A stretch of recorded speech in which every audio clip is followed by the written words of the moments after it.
পৃথার ইচ্ছে রানায় আপনাকে আবারও স্বাগত। আজকে যে ছোট গল্পটা পড়ব তার নাম বিবাহ অবিবাহ। লিখেছেন জীবনানন্দ দাশ।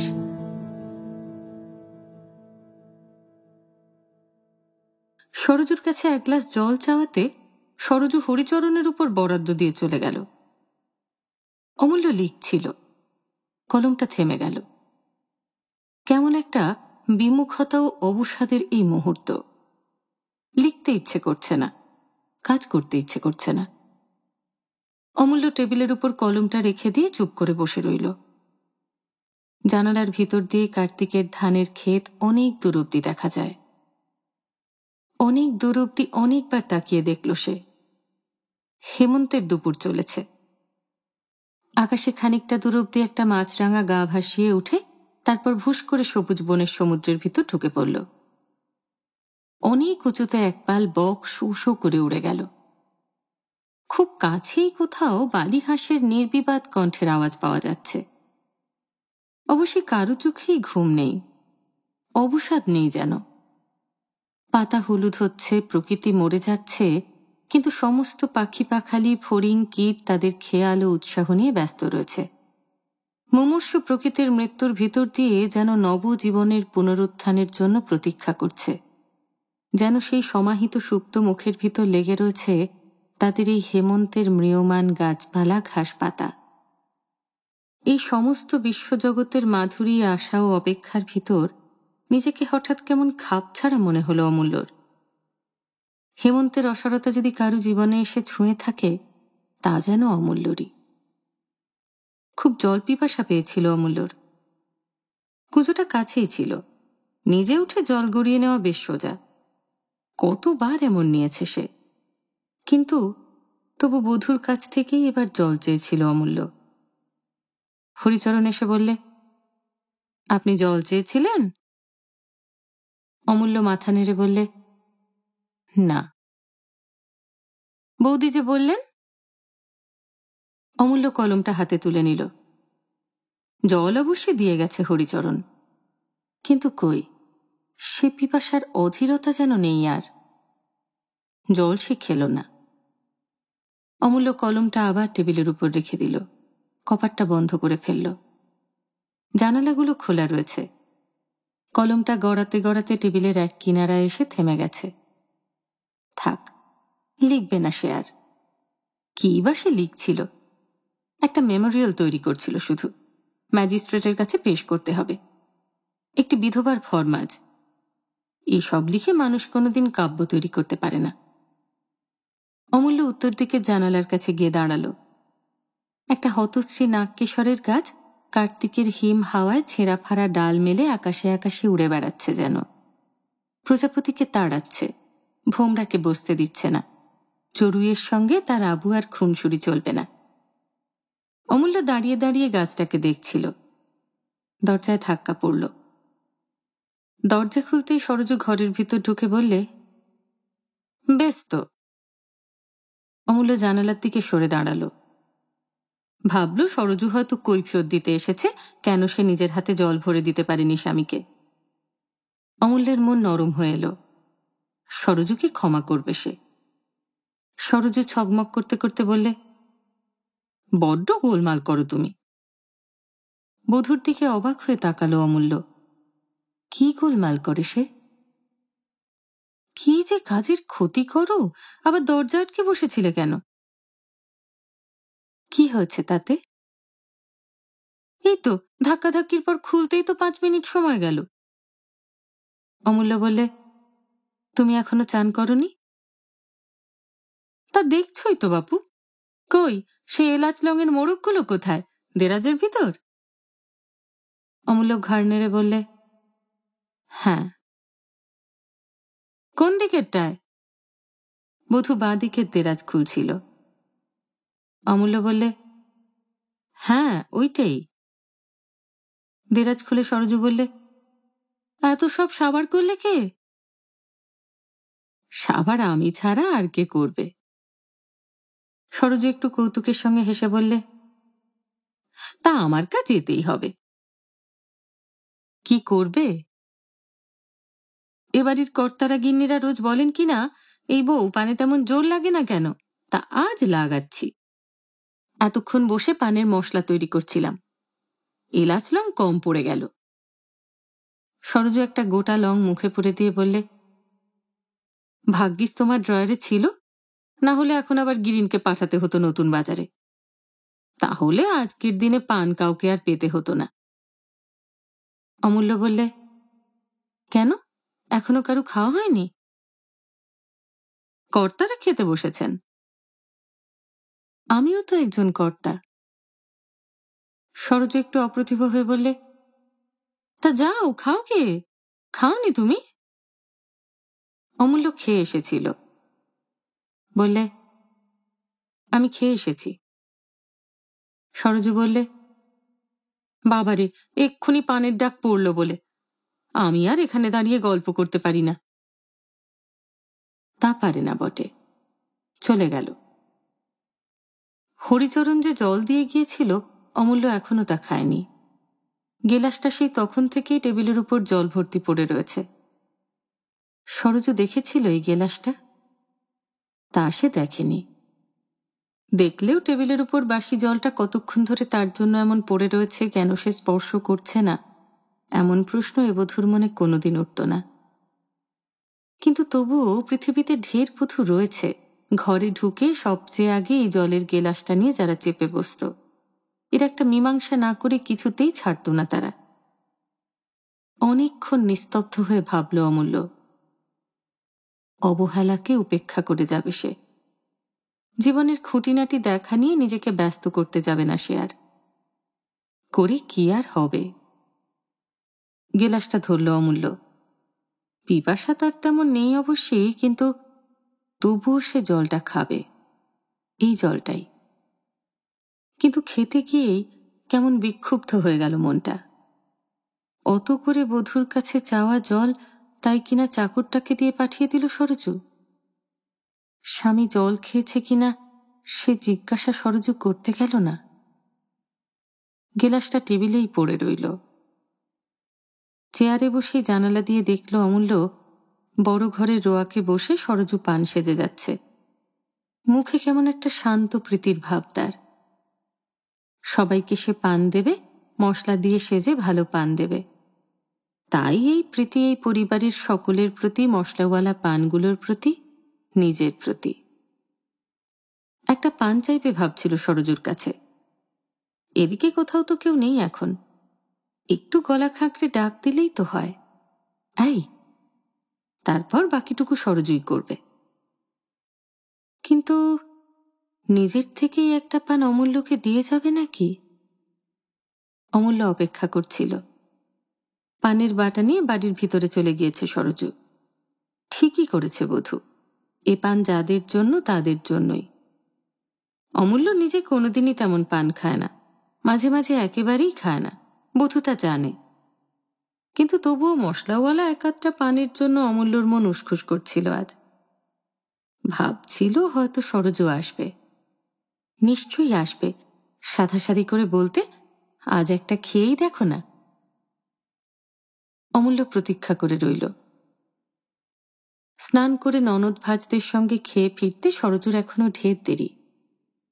তখন আর হয় না। বাঁদিকে জানলা দিয়ে তাকাতেই আবার সেই নাগকেশর গাছটার দিকে চোখ পড়ে। গত বছর কেমন সুন্দর ছিল, আর আজ কি অবস্থা! আহা! আবার সেই ধানের ক্ষেত, বাঁশঝাড়, কলার বাগান, সজনে, জগডুমুর, গাব, কামরাঙা, শেয়াকুল, ময়না কাঁটা বড় একঘেয়ে লাগে। তার চেয়ে বিধবার মেমোরিয়ালটা শেষ করা যাক। অমূল্য টেবিলে বসে এক মনে লিখতে লাগল। একবার লিখে খাড়া করল সমস্তটা, কিন্তু এ যেন ঠিক হয়নি। পড়ে পড়ে মন কিছুতেই তৃপ্ত হচ্ছে না। আবার নতুন করে লিখতে লাগলো অমূল্য। যে কাজে সে হাত দেবে তা ভালো করে করা চাই।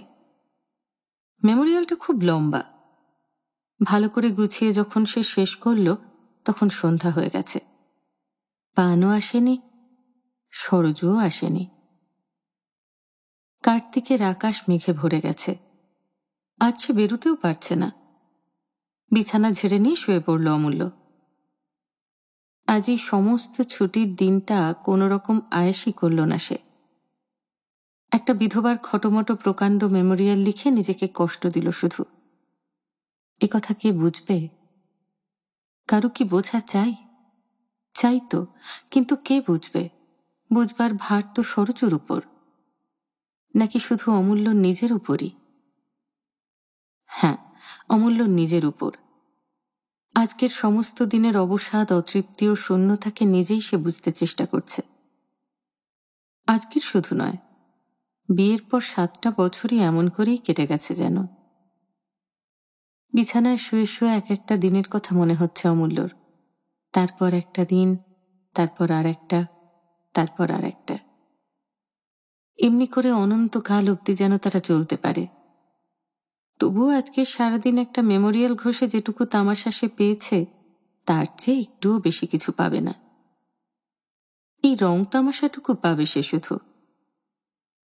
খেয়ে দিয়ে এসে অমূল্য দেখল আকাশের মেঘ কেটে গেছে সব। হেমন্তের রাত চারিদিকে ফুটে উঠেছে। ঝাঁকড়া ঝাঁকড়া বাদাম গাছ দুটোর ছায়া অনেকখানি নক্ষত্রের আকাশ ঢেকে ফেলেছে। ডালপালার ফাঁকে ফাঁকে যে কটা তারা দেখা যায়। দূরে বনমোরগের শব্দ।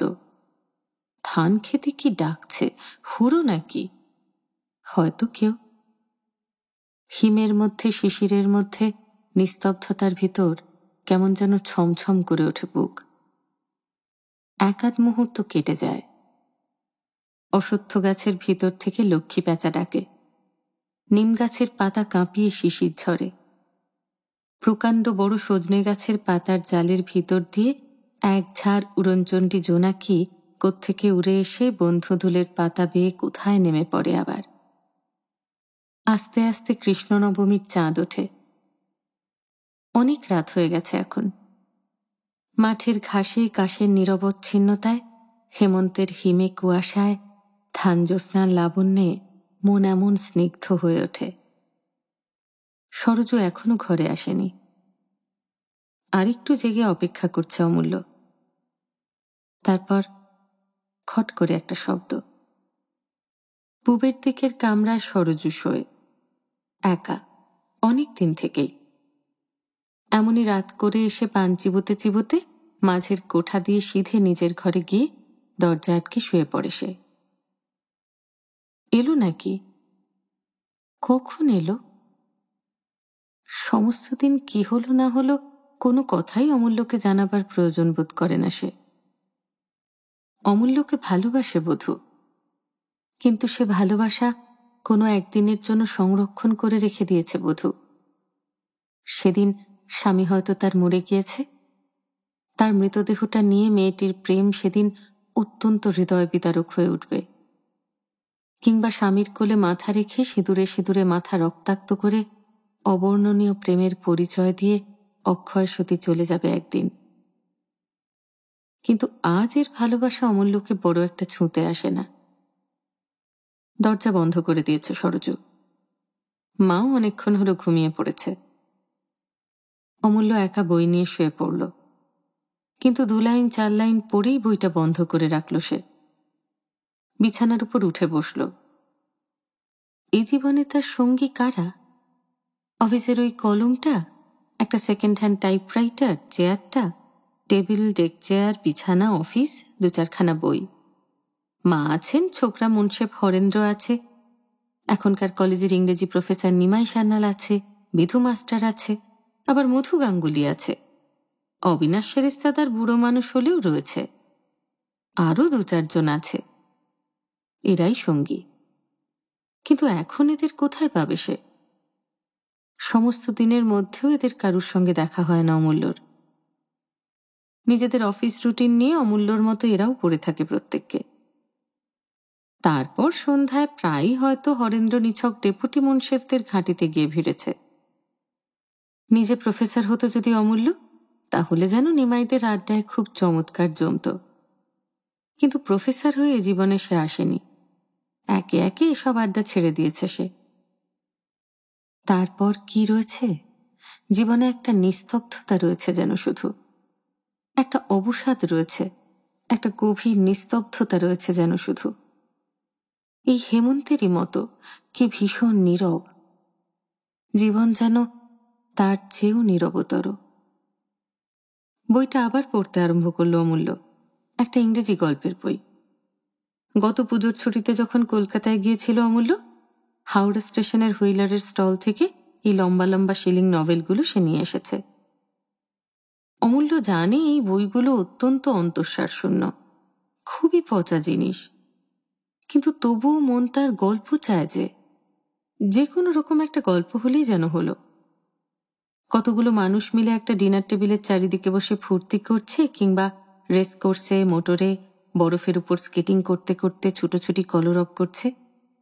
তাদের সেই কোলাহল, হাসি, গান এই নিস্তব্ধতাকে ধ্বংস করে দেয়।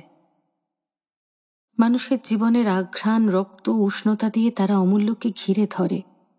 প্রতি মুহূর্তেই যেন তাকে বলে যায় মানুষের কোলাহল কলরবময় এক উচ্ছ্বসিত পৃথিবী বেঁচে রয়েছে।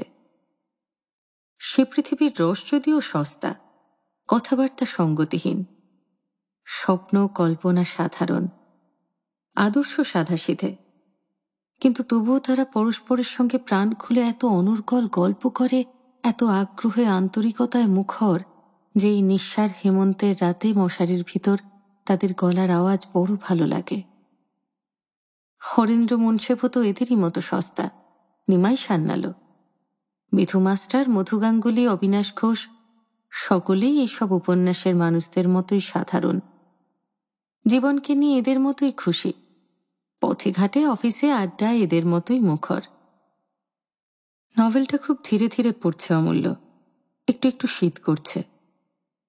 মশারির ভিতর মায়ের ঘরের পাশে প্রতি মুহূর্তে মায়ের নিঃশ্বাস উপলব্ধি করে করে এই হেমন্তের রাতে একা একা বেশ ভালো লাগছে নাকি? বাস্তবে কি বেশ লাগছে। কম্বলটা পায়ের উপর একটু টেনে নিল অমূল্য, একটা সিগারেট জ্বালালো। কয়েক মুহূর্তের জন্য বইটা বিছানার উপর রেখে দিল সে। ভাবছিল, অমূল্য ভাবছিল তার জীবনের সবচেয়ে বেদনার সময় হচ্ছে অফিস থেকে ফিরে রাত 10:30-11টা অবধি। সরজু যখন নিজের কোঠায় গিয়ে খট করে দরজা আটকে শুয়ে পড়ে। এইটুকু হচ্ছে সবচেয়ে হতাশা অবসাদের সময়, তার সবচেয়ে বেদনার সময়। তারপর কিন্তু তার সাধের মুহূর্ত আরম্ভ হয়। সরজু নিজের কোঠায় ঢুকে ঘুমোতে থাকে। বধূকে আর আশা করা যায় না। আলমারি থেকে একখানা উপন্যাস বেছে নেয়, বিছানাটা ঝেড়ে ঠিকঠাক করে একটা সিগারেট ধরায়। একটা মেয়ের সারাদিনকার উপেক্ষা উদাসীনতার কথা চুপে চুপে ভুলে যায় সে। বিছানার পাশের কুলুঙ্গিতে লণ্ঠনটা রাখে, তারপর মশারিটা ফেলে দেয়। ননির মতো নরম বালিশ দুটো মাথার নিচে রেখে কোল বালিশ চেপে হয়তো একটা নিরেট রদ্দি বই শুরু করে সে। ডান দিকে একখানা দরমার বেড়ার পার্টিশনের ওপারে মায়ের কোঠা। ঘুমন্ত মা, মায়ের নিঃশ্বাস, সমস্তটা হেমন্তের শীতের রাত ধরে সেই কবেকার ছোটবেলার সেই মায়ের এমন নিকটতম সান্নিধ্য আনো বিধাতা। অমূল্যর মনে হয় সে যেন কোনো স্বর্গে চলে গেছে। বইটা আবার তুলে ধরল অমূল্য। সিগারেটটা ফুরিয়ে গেছে। মনে হলো সরজু এখনো জেগে রয়েছে যেন। অমূল্য একটু কান খাড়া করে শুনল বধূর চাবির রিং ও চুরির আওয়াজ হচ্ছে। জেগে রয়েছে সে। থাক জেগে। হয়তো সেও একটা বাংলা গল্পের বই নিয়ে বসেছে। মানুষের আশা ও অবাস্তবতার জগৎ, সাধের জগৎ, জীবনে যা হলো না সেই সবের সফলতার সময় এই এমনিতর রাতের নীরবতায়, নিবিড়তায়, হিমাচ্ছন্নতার ভিতর বাস্তবিক তাকে নিয়ে সরজই বা কৃতার্থ হয়েছে কতটুকু। বধূর মনের ভিতরেও হয়তো সারাদিন সমস্ত কাজের ভিতর দিয়ে, কথার ভিতর দিয়ে একটা ধূসর নিঃসঙ্গতা শুধু। সেও হয়তো স্বামীকে চায়, পায় না। কিংবা অমূল্যকে হয়তো বধূ চাই না। যাকে চায় এমনতর রাতের নির্জনতায়, গল্পের পৃথিবীতেই তাকে যেন পায় শুধু সে। এমনতর হতে পারে নাকি? তা হতে পারে। ইংরেজি নভেলটা বুকের উপর পড়েছিল। সরাসরি সেটাকে তুলল না অমূল্য। বাইরের আকাশের জ্যোৎস্না এবার বেশ খেলছে খানিকটা। মশারির জালের ভিতর দিয়ে দেখা যায় জানালাটা আলো হয়ে গেল যেন। শিমুল গাছের হাড়ের মতো শাখাগুলো দেখা যায়, তাদেরই ভিতর লক্ষ্মী প্যাঁচাটা ডাকছে হয়তো। সরজুর চুড়ি মাঝে মাঝে রিন রিন করে উঠছে। অমূল্য ভাবছিল, কে জানে এই মেয়েটি নিষ্ফল কিনা। এর কাছ থেকে কতদিন ঘুরে ফিরে ভালোবাসা দাবি করে এসেছে অমূল্য, যেন এই মেয়েটির জীবনই শুধু প্রেম বিলাবার জন্য তৈরি হয়েছে, যেন অমূল্যর জন্যই সমস্ত প্রেম গচ্ছিত করে রাখতে হবে তাকে। অমূল্যকেই সমস্তটুকু নিঃশেষে ঢেলে দিতে হবে তার। না যদি দেয় তাহলে এ বধূর যেন কোনো মূল্যই নেই। সে যেন নারীও না, সে যেন ঢের নীচ, ঢেরহীন, ঘৃণার পাত্র শুধু, কৃপার পাত্র শুধু। এইরকম করে এই মেয়েটিকে নারী ধর্মহীনা বলে কতদিন মনে করেছে অমূল্য, কতদিন কৃপা করেছে বধূকে, কতদিন ঘৃণা করেছে। নিজেকে অপ্রেমিকার উপেক্ষিত স্বামী বোধ করে কেমন একটা মহান দুঃখ অনুভব করেছে অমূল্য। নিজেকে কত সহিষ্ণু ক্ষমাহীন স্ত্রীর মঙ্গলময় স্বামী বলে জেনেছে সে। সরজুর চেয়ে কত কত বেশি মহত্তর বোধ করেছে নিজেকে সে। কে জানে, এই মেয়েটিও হয়তো এমন কিছুই ভাবছে, বরাবর ভেবে এসেছে। মেয়েটির দিনের পর দিনের জীবন যেন এইরকম। সকালবেলা উঠে সে সংসারের কাজে চলে যায়, দুপুরবেলাও অনেকক্ষণ কাজে আটকে থাকে সে। তারপর বধূর মন একটু বিশ্রাম আমোদ চায়, পায়ও সে, বাড়ির মেয়েও বড় পিসিদের সঙ্গে।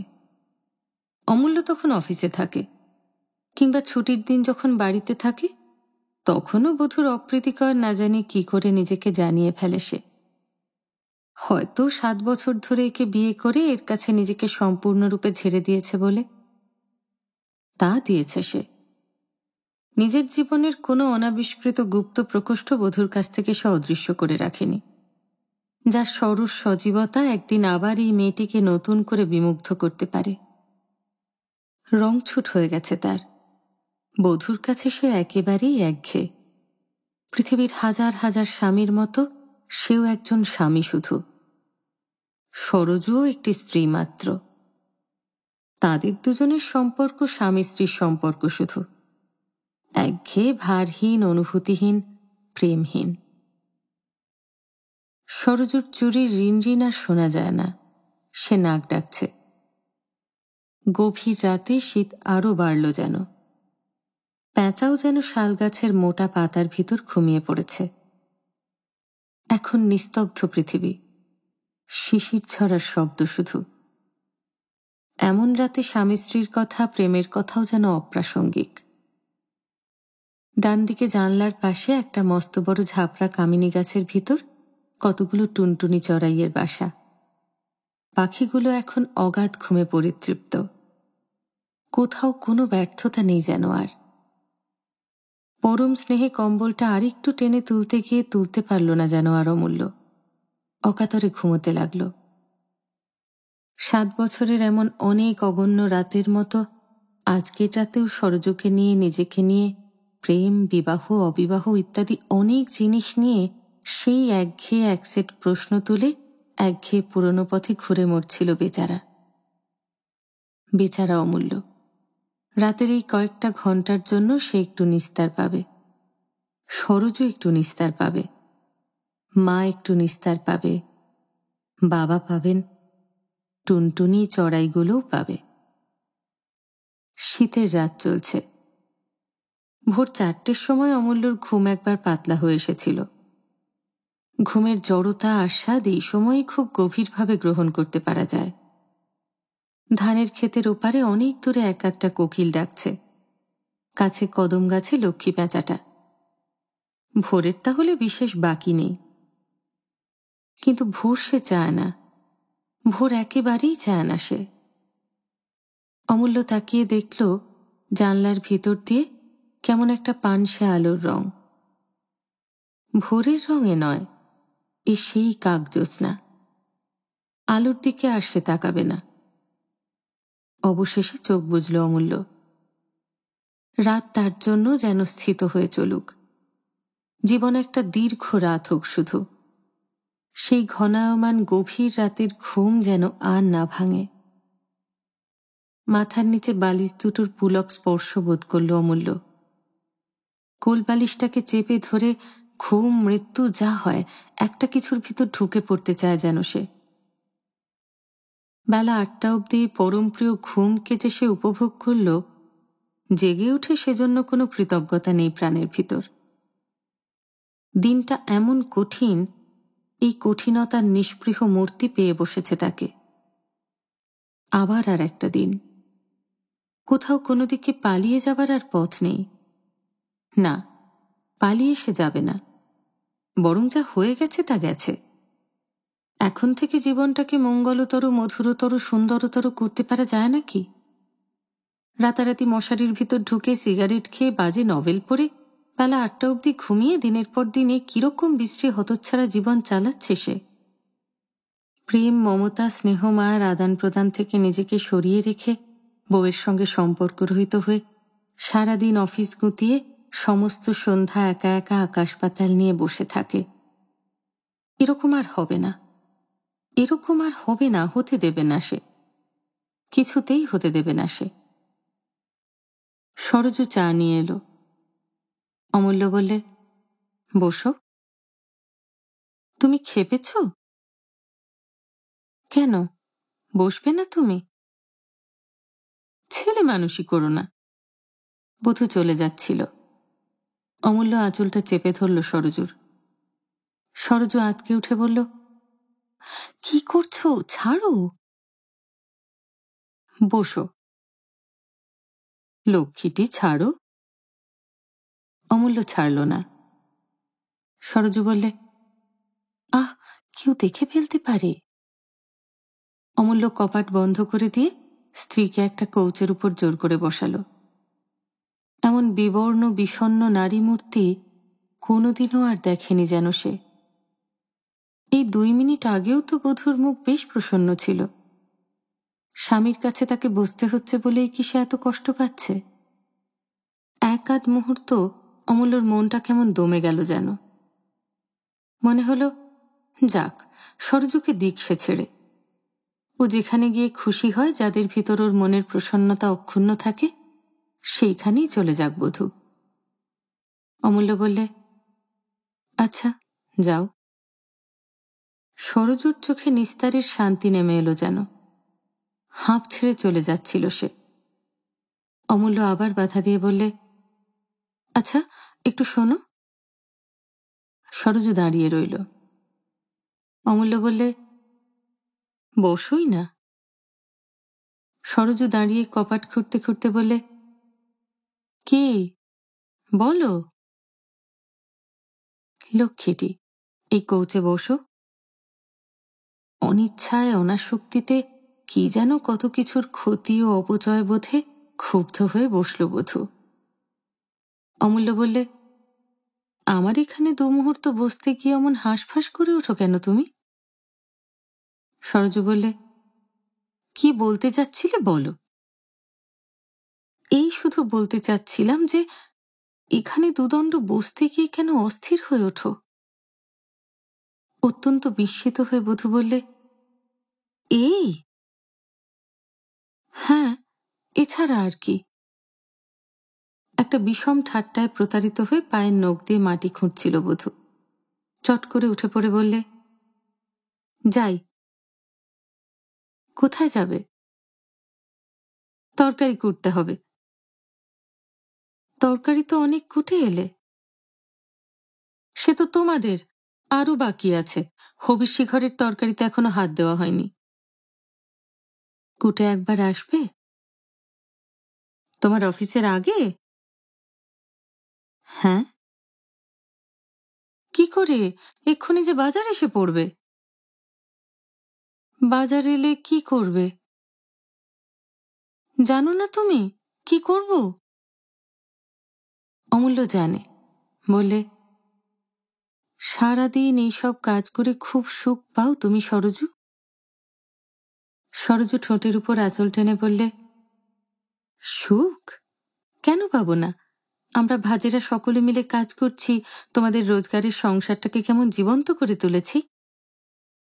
একটু ভেবে বললে, খাওয়া দাওয়ার পর ননদ ভাত শাশুড়িদের সঙ্গে বড় ঘরের মাঝের কোঠায় গড়িয়ে নিয়ে আড্ডা মারি, ফুর্তি করি, কোনোদিন বিন্তি খেলি।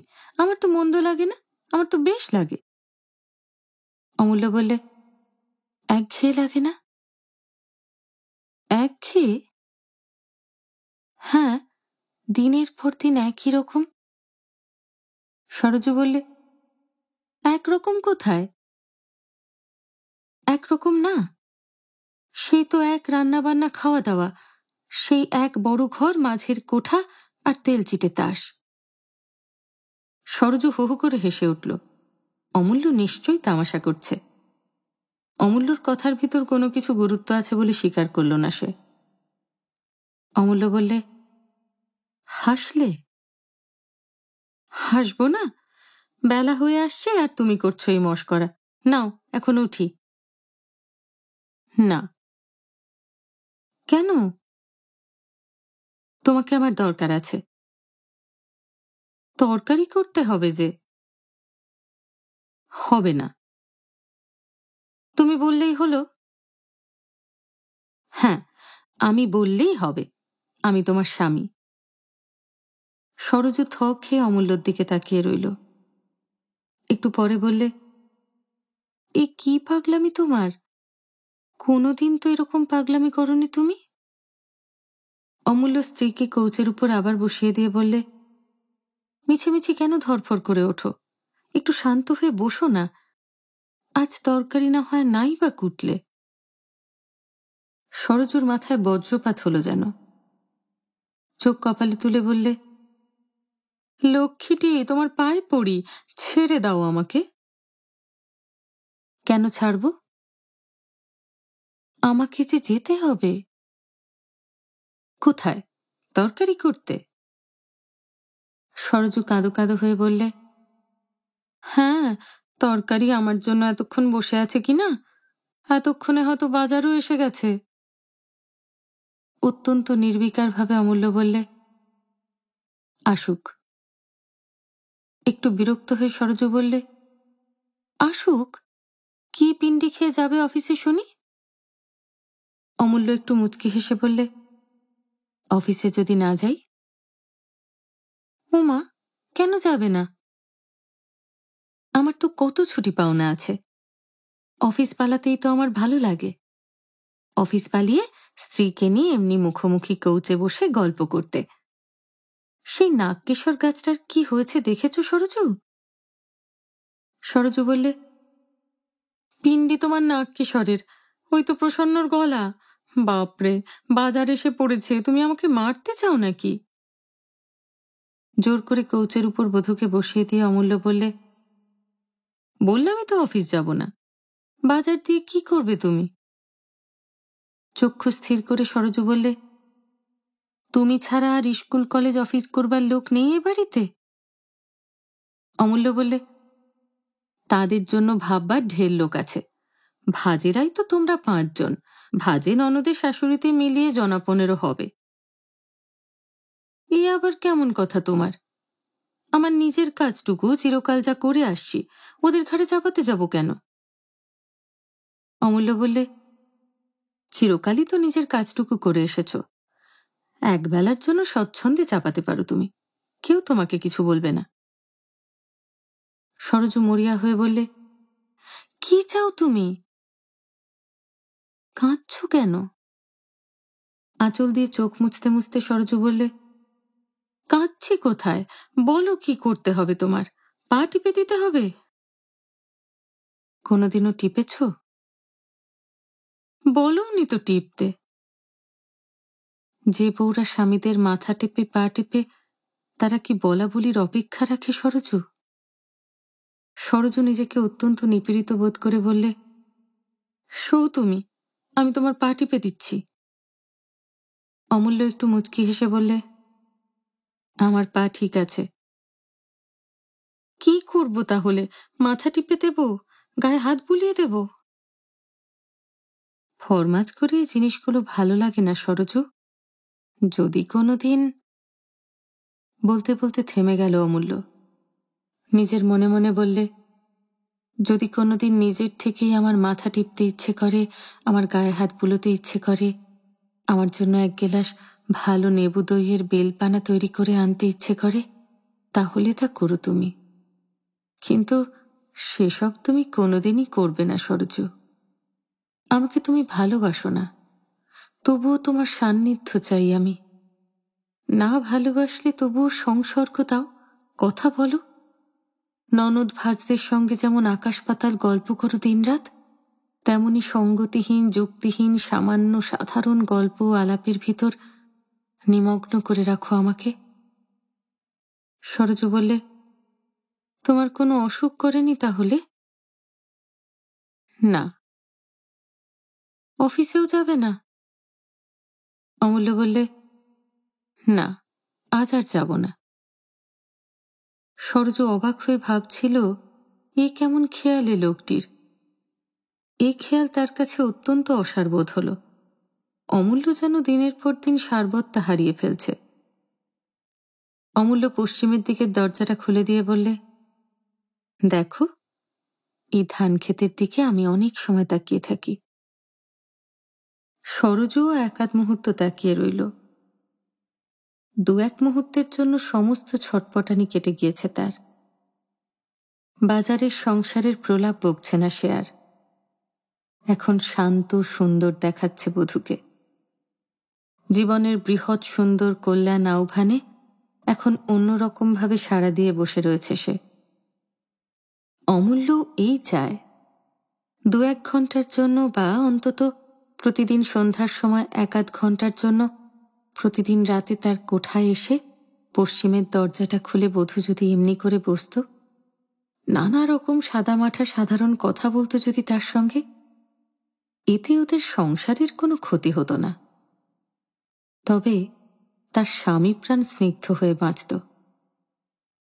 অমূল্যর হৃদয় সরস হয়ে উঠেছে। বললে, কেমন, এই ধান ক্ষেতগুলো দেখতে বেশ না? সরজু মাথা নেড়ে বললে, হ্যাঁ, আমি অনেক সময় তাকিয়ে দেখি। তুমি আসো না কেন? আমার যে ঢের কাজ থাকে। সন্ধ্যের দিকে অফিস থেকে যখন আমি ফিরি তখন তো তুমি হাত ছাড়া। সরজু বললে, কই, তরকারি করতে বসতে হয়তো। তখনও আবার? বা, রাতের রান্না হবে না? কুটনোর ভার তোমার উপরেই নাকি শুধু? বা, তা হবে কেন? এত লোকজনের পরিবার, প্রায় ৩০-৪০ জন খাইয়ে, কতজনের কত দিকের কাজ আছে বলো তো? অমূল্য নীরবে স্ত্রীর দিকে তাকিয়ে রইল। ধান ক্ষেতের উপর খোলা দরজাটা বন্ধ করে দিয়েছে সে। কেউ যদি দেখে ফেলে তাকে আর অমূল্যকে একসঙ্গে, এই ভেবে বন্ধ করে দিয়েছে দরজাটা সরজু। অমূল্য ঘাড় হেঁট করে স্বীকার করল, তাদের স্বামী স্ত্রীকে একসঙ্গে একটু কথাবার্তার ফুর্তি ওড়াতে যদি কেউ দেখে, জীবনের কাছে সে একটা অপরাধ। ধান ক্ষেতের আকর্ষণ বধূকে তাহলে ২-৪ মিনিটের বেশি আটকে রাখতে পারল না। আবার সেই সংসারের কথা পেরেছে সে। সরজু বললে, গেল শনিবারের হাটে ২৫টা চাল কুমড়ো কেনা হয়েছিল। আজ তো মঙ্গলবার, এই ৩ দিনেই সব ফুরিয়ে গেছে। অমূল্য বললে, এত চাল কুমড়ো খেলাম আমরা? তুমি কি একা খেয়েছ? ৪০টি মানুষ দুবেলা বসে খেয়েছে ৩ দিন ধরে, উড়ে তো যাবেই। চাল কুমড়ো দিয়ে কি রান্না হয়েছিল? কেন, চচ্চড়ি শুক্তো? চাল কুমড়োর ডালনা হয় না নারকোল দিয়ে? সরজু ফিক করে হেসে বললে, সে বেশ হয়। আচ্ছা, চাল কুমড়োর টক হয়? আবার হেসে সরজু বললে, স্বাদ হয়েছে নাকি খেতে? বধূর মুখ প্রসন্ন হয়ে উঠেছে, গল্প তার জমে উঠেছে। ছেলেবেলায় সরজুদের বাপের বাড়ির চালের উপর কয়েকটা চাল কুমড়োর দীর্ঘ কাহিনীর আদি ও অন্ত নিয়ে বসল সে। গল্প বলতে বলতে আরো আধ ঘন্টা সময় এমন প্রাণের লাবণ্যে, মুখের ভঙ্গিমার মুগ্ধতায় সুসময় কাটিয়ে ফেলল সরজু। এই তো চায় অমূল্য। অফিস থেকে যখন সে ফিরে আসে, অমূল্যকে চা খাবার দিয়ে নিজেরই মনের ইচ্ছে আগ্রহে এমনই সব প্রসঙ্গ নিয়ে 2-1 ঘন্টা যদি স্বামীকে সে একটু সংসর্গ দেয়, কিংবা তখন যদি অবসর নাও হয়, তাহলে রাতে দুজনের ঘুমোবার আগে তখনও 2-1 ঘন্টা বেশ জেগে থাকা যায়। দুটো কৌচে মুখোমুখি দুজনে বসবে, কিংবা বিছানায়। হুইলারের নভেলগুলোর চেয়ে সে ঢের ভালো হবে। এই যে ঘুমোবার আগে রোজ রোজ অমূল্য সিগারেটের পর সিগারেট ধরায়, শুধু মাথা ছিমছিম করতে থাকে। ওদিকে সরজু বিছানার এপাশ ওপাশ করতে থাকে একা একা। এ যেন কেমন অস্বাভাবিক, ভীষণ অস্বাভাবিক। এখন থেকে একটা শান্ত সুন্দর কল্যাণের জীবন ধরবে তারা। প্রেম প্রেমালাপ নাই বা থাকল, তা চায়ও না অমূল্য। সরজু ও তার পরস্পরের মধুর সান্নিধ্য দিয়ে একটা মঙ্গল সুন্দর শান্ত জীবন বরণ করে নেবে তারা। অমূল্য বললে, অফিসের পর যখন ফিরে আসি তখন তোমার সময় হয় না? না। কিসের সময়? এইরকম এসে গল্প করবার। সরজু অবাক হয়ে বললে, তোমার সঙ্গে? হ্যাঁ, আমার সঙ্গেই। সরজু ঠোঁটে কাপড় দিয়ে বললে, সে আবার কিরকম? কেন? সরজু সংক্ষেপে বললে, না, অফিসের পর তা হয় না। ও, তখন তো তোমার ঢের কাজ। অমূল্য বললে, আচ্ছা, কাল আমার কাছ থেকে পানের মশলা নিলে আর একটা পান দিয়ে গেলে না যে বড়? ওমা, তুমি পান খাও নাকি? ভালো করে পান তৈরি করলে খাই না। সরজু চুপ করে রইল। অমূল্য বললে, আমি কিন্তু ভেবেছিলাম তুমি পান নিয়ে আসবে। সরজু ঈষৎ লজ্জা পেয়ে বললে, আমার অতটা খেয়াল হয়নি। আমি তো একটার বেশি পান খেতেই পাইনি। কেন? ওদেরই তো সব লেগে গেল। অমূল্য বললে, আহারে। সরজু বললে, আজ পান খাবে? এনো। সরজু মনে মনে সংকল্প করল অমূল্যকে আজ সে পান দিয়ে যাবে। অমূল্য বললে, কাল তোমার কাছে জল চেয়েছিলাম, মনে আছে? কখন? ওই যে দুপুরবেলা। ও, সে তো হরিচরণ দিয়ে গেল। দেয়নি? দিয়েছিল। একটু চুপ থেকে অমূল্য বললে, কিন্তু আমি তো তোমার কাছে চেয়েছিলাম। সরজু চোখ দুটো বিহ্বলতায় ডাগর করে অমূল্যর দিকে একবার তাকালো। হরিচরণের দেওয়া জলে খামতি পড়ে নাকি? অমূল্যর এরকম ধরনের বিলাপের কোনো মানে বুঝল না সে। কোনো প্রশ্রয় দিতে চাইছে না তার মন। অতএব গেলাসের জলের ব্যাপারটা এখানেই থামিয়ে রাখল অমূল্য। অমূল্য আবার বললে, কাল তো ছুটির দিন ছিল। সরজু আবার ডাগর চোখ তুলে তাকালো। সমস্ত দিনটার মধ্যে একবারও এলে না যে এদিকে? সরজু বললে, আমাদের কাজের ছুটি হলো 3টে, তারপর একটু ঘুমিয়েছিলাম। কোথায়?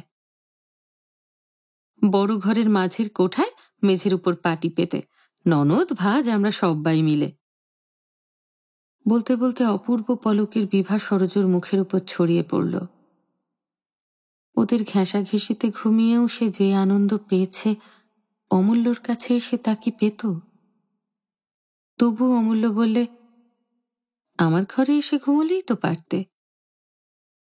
সরজু কি যেন বলতে চাচ্ছিল, কিন্তু তাতে স্বামী আঘাত পাবে ভেবে বললে, ভেবেছিলাম বিন্তি খেলবো ওদের সঙ্গে।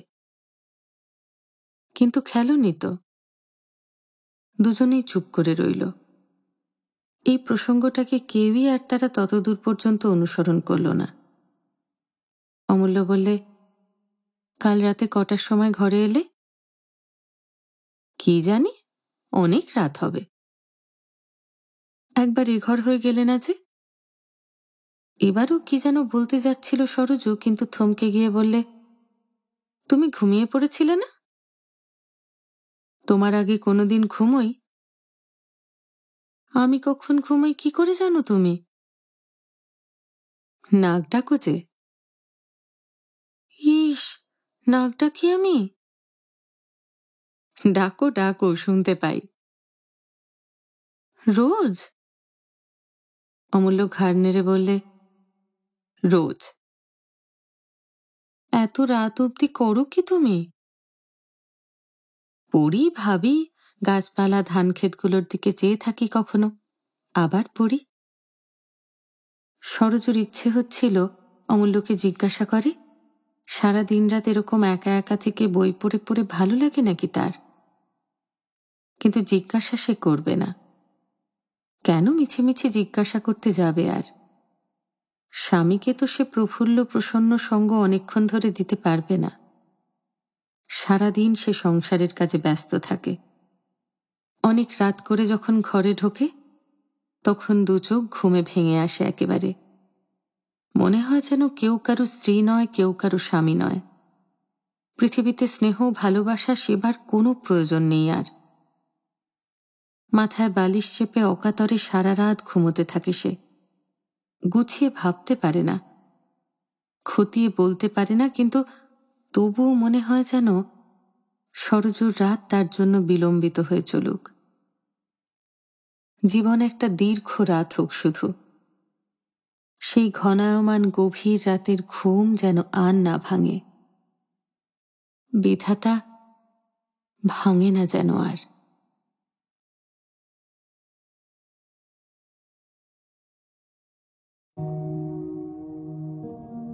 এই গল্পটা আমাদের আরও একবার চোখে আঙুল দিয়ে দেখিয়ে দেয় যে এই সমাজে এমন অনেক স্বামী স্ত্রী আছেন যারা সমাজের চোখে অথবা খাতায় কলমেই শুধুমাত্র স্বামী স্ত্রী, মানে ওই বিবাহিত হয়েও অবিবাহিতের মতনই জীবন কাটান তারা। তাদের মধ্যে ভালোবাসা বা বন্ধুত্ব কোনোটাই হয়তো গড়ে ওঠে না, আর গড়ে উঠলেও সেটা একতরফা। নিজেদের মধ্যে গড়ে ওঠা একটা অদৃশ্য দেওয়াল ডিঙিয়ে একে অপরের সম্পূর্ণভাবে হয়ে ওঠা হয় না তাদের কখনোই। কেমন লাগলো আজকের গল্পটা? এই অন্য স্বাদের গল্পটা যদি ভালো লেগে থাকে তাহলে গল্পটা লাইক করুন, শেয়ার করুন, আর চ্যানেলটা এখনো যদি সাবস্ক্রাইব না করে থাকেন তাহলে তাড়াতাড়ি সাবস্ক্রাইব করে দিন। আর অনেকখানি ভালোবাসা নিয়ে অপেক্ষা করুন আমার পরের গল্পের জন্য। খুব ভালো থাকুন।